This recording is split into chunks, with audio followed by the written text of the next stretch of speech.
अस्सलाम वालेकुम नाजरीन, एक नई वीडियो के साथ में मोहम्मद नुमान सादत। आज की इस वीडियो में हम देखेंगे कि स्टॉक एक्सचेंज क्रैश से क्या मुराद है और ऐसे कौन से फैक्टर्स हैं जिनकी वजह से किसी भी स्टॉक एक्सचेंज के इंडेक्स में इंक्रीज़ या डिक्रीज़ आ रहा होता है।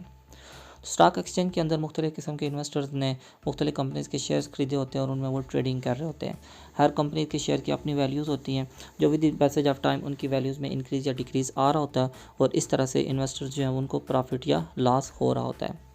अब हम देख लेते हैं कि ये स्टॉक एक्सचेंज क्रैश से क्या मुराद है, ऐसे कौन से फैक्टर्स हैं जिनकी वजह से स्टॉक एक्सचेंज क्रैश आ रहा होता है। तो स्टॉक एक्सचेंज क्रैश को समझने से पहले आप कुछ ऐसे फैक्टर्स के बारे में जान लें कि जिनकी वजह से किसी भी स्टॉक एक्सचेंज का इंडेक्स या स्टॉक की जो प्राइसेस होती हैं वो इन्फ्लुएंस हो रही होती हैं। उनमें या तो इंक्रीज़ आ रहा होता है या उनमें डिक्रीज़ आ रहा होता है। इनमें मुख्तलिफ़ किस्म के फैक्टर्स होते हैं। एक तो सबसे पहला फैक्टर ये होता है कि डिमांड एंड सप्लाई जो होती है, मुख्तलिफ जो शेयर्स होते हैं उनके बारे में जो डिमांड एंड सप्लाई होती है, अगर उनकी डिमांड बढ़ जाएगी तो ऑटोमेटिकली उनकी प्राइसेस बढ़ जाएंगी, अगर डिमांड कम होगी तो ऑटोमेटिकली उनकी प्राइसेस भी कम हो जाएंगी।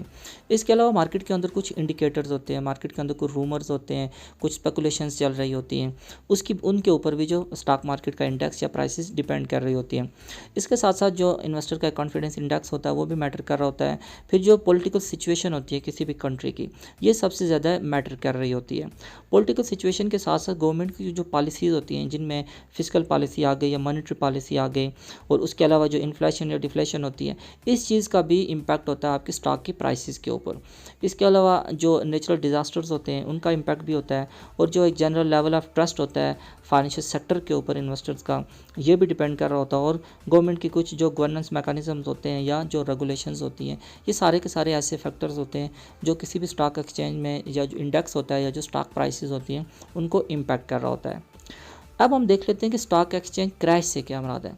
अगर आपको स्पेसिफिक डेफिनेशन देखें तो स्टॉक एक्सचेंज क्रैश की कोई स्पेसिफिक डेफिनेशन नहीं है, लेकिन स्टॉक एक्सचेंज क्रैश एक ऐसी सिचुएशन को कहा जाता है जिसमें एक ही टाइम में या शॉर्ट टाइम के अंदर या कुछ ही दिनों के अंदर स्टॉक एक्सचेंज का जो इंडेक्स है या जो शेयर की प्राइसेस हैं उनमें बहुत ज़्यादा चेंज आ जाए, बहुत ज़्यादा गिरावट आ जाए, कमी आ जाए, तो ऐसी सिचुएशन को हम स्टॉक एक्सचेंज क्रैश कहते हैं। नॉर्मली जो मुख्तलिफ़ किस्म के जो आथर्स हैं उन्होंने डेफिनेशन इस तरह से बताई है कि अगर आप स्टॉक एक्सचेंज के इंडेक्स में 5% या 10% या इससे ज़्यादा है, अगर एक दिन में या कुछ ही दिनों में इतना डिक्रीज़ आ जाता है तो ऐसी सिचुएशन को आप स्टॉक एक्सचेंज क्रैश कह रहे होते हैं।